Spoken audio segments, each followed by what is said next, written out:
1923 yılının sonbaharı. Ankara'da hava soğuk, meclis karışık.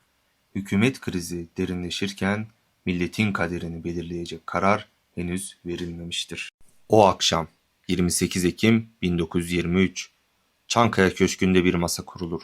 Masada Mustafa Kemal Paşa, yanında İsmet Paşa, Halit Paşa, Kemalettin Sami Paşa, Rüşen Eşref ve Salih Bozok vardır.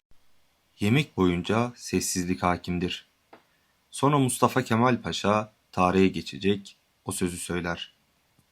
Efendiler, yarın Cumhuriyeti ilan edeceğiz. O an sadece bir cümle değildir. Yüzyılların iradesi, çağların değişimi o masada vücut bulur. O gece Türk milletinin kaderi yeniden yazılır. Bir devletin temelleri bir fikir etrafında şekillenir. Egemenlik milletindir. Ertesi gün 29 Ekim'de bu karar artık bir gerçeğe dönüşür. Türkiye Cumhuriyeti kurulur. 28 Ekim sadece bir tarih değil, bir milletin yeniden doğduğu gecedir.